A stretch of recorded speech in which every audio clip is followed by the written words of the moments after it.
Hi friends, this is your Kiran. Welcome back to Sports Dictator channel. IPL 2024 points టేబుల్లో ఒక్కసారిగా భారీ మార్పులు వచ్చాయని చెప్పొచ్చు. నెంబర్ 1లో రాజస్థాన్ రాయల్స్ 10 మ్యాచ్ల్లో 8 గెలిచి ప్లే ఆఫ్ వెళ్ళిపోయారు. అఫీషియల్ కన్ఫర్మ్ కాకుండా వీళ్ళైతే ప్లే ఆఫ్ వెళ్ళిపోయినట్లే దాదాపు. నెంబర్ 2లో Kolkata night riders Mumbai Indians మీద గెలవడంతో 10 మ్యాచ్ల్లో 7 విజయాలు. అండ్ వీళ్ళ టీం కూడా spinners, fast bowlers and batsmen ఏ రకంగా చూసినా వీళ్ళు స్ట్రాంగ్ ఉన్నారు. ప్లే ఆఫే కాదు, టైటిల్ కూడా ఫేవరెట్ అని చెప్పొచ్చు. అండ్ వీళ్ళు ముంబై ఇండియన్స్ మీద గెలవడంతో చాలా టీమ్స్ హోప్స్ అయితే గల్లంతయ్యాయి. నెంబర్ 3 లక్నో సూపర్ జెయింట్స్ 10 మ్యాచ్ల్లో 6 గెలిచారు. అండ్ నెంబర్ 4లో సన్ రైజ్ హైదరాబాద్ ఉంది, 10 మ్యాచ్ల్లో 6.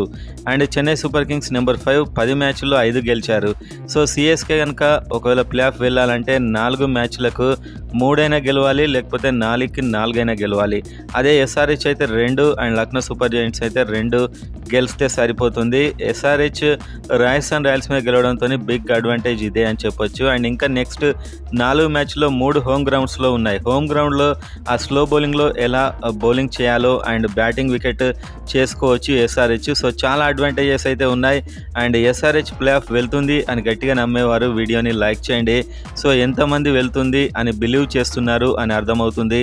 అండ్ కామెంట్ చేయండి ఎస్ఆర్హెచ్లో ఇంకొక చేంజ్ చేయాలంటే అది ఎవరిని చేయాల్సి ఉంటుంది అనేది. అండ్ సబ్స్క్రైబ్ చేసుకోండి. ఐపీఎల్ అండ్ ఎస్ఆర్హెచ్ మెయిన్గా మెగా యాక్షన్ అన్ని అప్డేట్ కోసం మన ఛానల్లో లేటెస్ట్గా ఉంటాయి. అండ్ మనం చూసినట్లయితే ఐపీఎల్లో ఇంకా ప్లే ఆఫ్ వెళ్ళే టీమ్స్ 6 టీమ్స్ మధ్య అయితే పోటీ ఉందనొచ్చు. ఢిల్లీ క్యాపిటల్స్ కూడా 11 మ్యాచ్లు ఆడింది, 3కు 3 గెలిస్తే వీళ్ళకి కాస్త ఛాన్స్ ఉండే అవకాశం ఉంది. సో మొత్తానికి రన్ రేట్ కూడా చూసినట్లయితే Kolkata night riders, Rajasthan Royals almost వీళ్ళు ప్లే ఆఫ్ వెళ్ళిపోయారు. ఎస్ఆర్హెచ్ కెప్టెన్ మాట్లాడుతూ తమ యొక్క బలం ఫస్ట్ బ్యాటింగ్ చేయడం అని, ఇది తెలుసుకోలేక తాము కొన్ని మ్యాచ్లు ఓడిపోయామని చెప్పి ఒప్పుకున్నాడు ప్యాట్ కమిన్స్ అయితే. సో ప్రేక్షకులు కోరుకున్నట్లుగా ఇక్కడ నుంచి ప్రతి మ్యాచ్లో బ్యాటింగ్ తీసుకుంటామని క్లియర్ ఇండికేషన్ అయితే ఇచ్చాడు. సో మీరు ఎస్ఆర్హెచ్ టాస్ గెలిస్తే బ్యాటింగ్ చేయడాన్ని ఇక్కడ నుంచి మీరు చూడొచ్చు. ప్రత్యర్థి గెలిస్తే చెప్పలేం, ఎస్ఆర్హెచ్ టాస్ గెలిచినట్లయితే ఖచ్చితంగా బ్యాటింగ్ చేస్తారు, ఎందుకంటే అదే మా బలం, అందులోనే మేము గెలుస్తున్నాం అని కెప్టెన్ అయితే ఫైనల్గా రియలైజ్ అయ్యాడు. అండ్ ఇదే సమయంలో T20 వరల్డ్ కప్కి టీంని అయితే సెలెక్ట్ చేశారు. ఫాస్ట్ బౌలర్స్గా జస్ప్రీత్ బుమ్రా ఓకే చాలా మంచి ఫామ్లో ఉన్నాడు. అండ్ మహమ్మద్ సిరాజ్ అంత పెద్ద ఫామ్లో లేడు, కాకపోతే ఇంటర్నేషనల్ రెగ్యులర్గా ఆడుతున్నాడు అండ్ అని చెప్పి అతనికైతే ఛాన్స్ ఇచ్చారు. అండ్ ఇంకొక ప్లేయర్ హర్షదీప్ సింగ్కు ఛాన్స్ ఇచ్చారు. అతడు భారీగా రన్స్ ఇస్తున్నాడు ఫాస్ట్ బౌలింగ్ డిపార్ట్మెంట్లో. కానీ ఈ మధ్య అద్భుతంగా రాణిస్తున్నటువంటి నటరాజన్, సో ఎప్పటి నుంచో ఇండియా టీంలో ఇతడు ఎంట్రీ ఇచ్చి ఉన్నాడు. అండ్ ఈ సీజన్లో అంత మంచి యార్కర్ వేస్తున్నాడు. అండ్ ఫాస్ట్ బౌలింగ్ పిచ్ల మీద, అది కూడా విదేశీ పిచ్ల మీద కూడా ఈ యార్కర్ అద్భుతంగా వేయగలడు. ఇండియాలోనే ఇలా చేస్తున్నాడంటే సో ఇతడికి ఒక ఛాన్స్ ఇవ్వాలని చెప్పి షేన్ వాట్సన్ అయితే గట్టిగా డిమాండ్ చేశాడు. నటరాజన్ లాంటి ప్లేయర్కు ఛాన్స్ ఇవ్వకపోవడం చాలా ఆశ్చర్యానికి గురి చేసిందని షేన్ వాట్సన్ అయితే చెప్పాడు. నాకు అదే అనిపిస్తుంది, ఎందుకంటే ఐపీఎల్లో ఇంత భారీ స్కోర్స్ మధ్య బౌలింగ్ వేస్తున్న అతని ఎకానమీ తక్కువ ఉంది.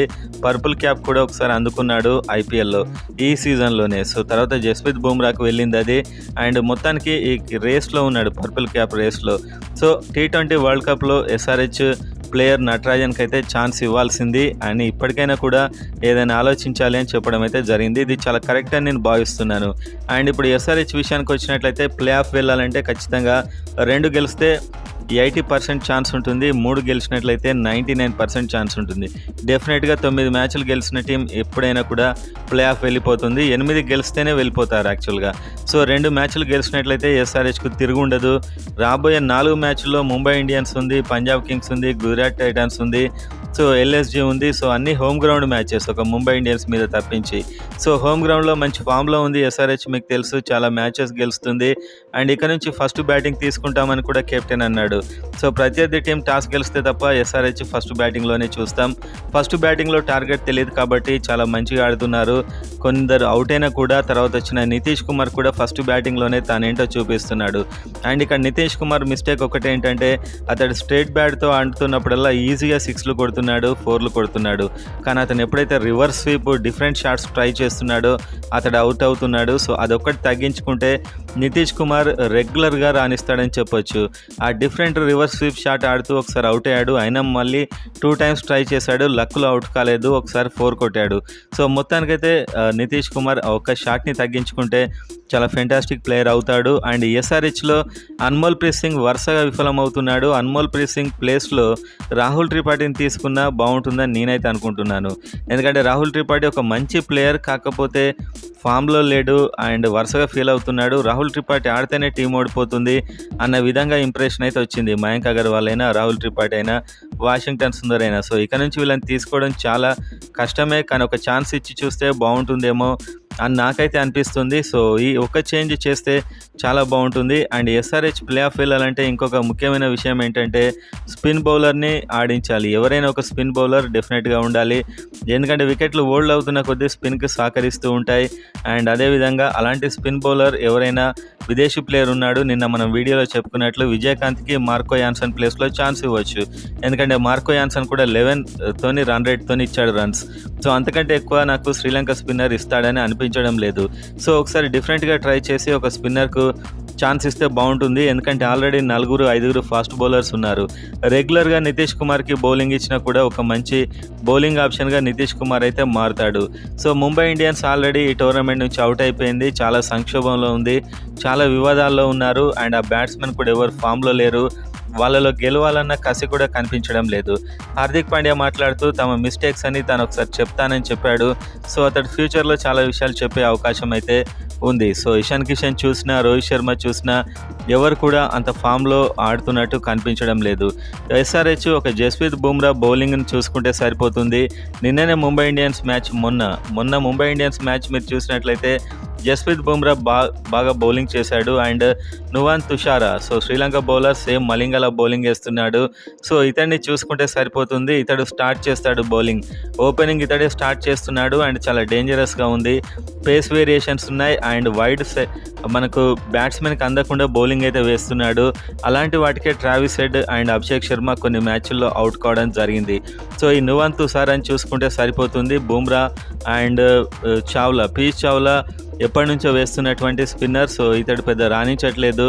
అండ్ నామన్ ధీర్ అనే ఒక ఆఫ్ స్పిన్నర్ తీసుకున్నారు. బహుశా అతనితో కూడా స్టార్ట్ చేయొచ్చు. ఆఫ్ స్పిన్ అంటే మన ఓపెనర్స్ భయపడుతున్నారు కాబట్టి కాస్త ఎట్టి పరిస్థితిలో మనకు ట్రావిస్ హెడ్ ఆఫ్ స్పిన్ అంటే కాస్త ఇబ్బంది పడుతున్నాడు Travis head. So Travis head మీద నామన్ ధీర్ని ప్రయోగించవచ్చు. సో ఆ స్పిన్నర్ని కాసేపు చూసి ఆడుకుంటే సరిపోతుంది. సో మనం సోషల్ మీడియాలో ఎక్కడే చూసినా కూడా గ్లెన్ ఫిలిప్కి ఒక ఛాన్స్ అని చెప్పి చాలా కామెంట్స్ అయితే మీరు చూస్తూ ఉంటారు. ఒకప్పుడు నితీష్ కుమార్ మీద కూడా ఇలా వచ్చాయి. స్టార్టింగ్ 1-2 మ్యాచ్లో నితీష్కు ప్లేస్ ఇవ్వలేదు, తర్వాత ఇచ్చారు. సో అదేవిధంగా గ్లెన్ ఫిలిప్ కూడా ఒక అవకాశం ఇస్తే డెఫినెట్గా మార్కో యాన్సన్ ప్లేస్లో ఆఫ్ స్పిన్ బౌలింగ్ వేస్తాడు. సూపర్ బౌలర్ ఆఫ్ స్పిన్లో. అండ్ ఒక బ్యాట్స్మెన్ అండ్ ఎంత మంచి ఫీల్డర్ మనకు తెలుసు. వికెట్ కీపర్ కూడా యాక్చువల్గా. సో ఇన్ని స్పెషాలిటీస్ ఉన్న గ్లెన్ ఫిలిప్కి ఒక ఛాన్స్ ఎందుకు ఇవ్వరు అనేది అయితే అర్థం కావడం లేదు. మార్కో యాన్సన్ బౌలింగ్ వేసినా కూడా అదే 10-11 యావరేజ్తో రన్స్ ఇస్తున్నాడు. గ్లెన్ ఫిలిప్కి ఒకవేళ ఛాన్స్ ఇచ్చినట్లయితే అతడు 1 డౌన్లో లేకుంటే అవసరమైతే ఓపెనర్గా వచ్చి ఒక చెలరేగే ఇన్నింగ్స్ ఆడే అవకాశం అయితే ఫిల్ సాల్ట్ల కేకేఆర్కు అలాంటి ఇన్నింగ్స్ ఆడే సత్తా ఉన్న గ్లెన్ ఫిలిప్కి ఒక ఛాన్స్ ఇస్తే బాగుంటుందని నేను అనుకుంటున్నాను. సో ముంబై ఇండియన్స్ మీద పెద్ద ఛాలెంజింగ్ ఏం ఉండబోవట్లేదు. ఫస్ట్ బ్యాటింగ్ చేసి ఒక 250 వరకు స్కోర్ చేసినట్లయితే గెలిచే అవకాశాలు ఉన్నాయి. ఇప్పుడు 200 అనేది చాలా ఈజీగా మారిపోయింది. మీరు చూశారు, ఒక 5 ఓవర్లో చెలరేగాడితే 200 స్కోర్ కూడా చాలా చిన్నదైపోతుంది. సో అలాంటి పిచ్ల మీద ఒక 200 ఎబోవ్ కొట్టి ఒక మంచి ఆఫ్ స్పిన్నర్ని తీసుకుంటే గ్లెన్ ఫిలిప్ లాంటి ఆఫ్ స్పిన్నర్ని బాగుంటుందని నేనైతే అనుకుంటున్నాను.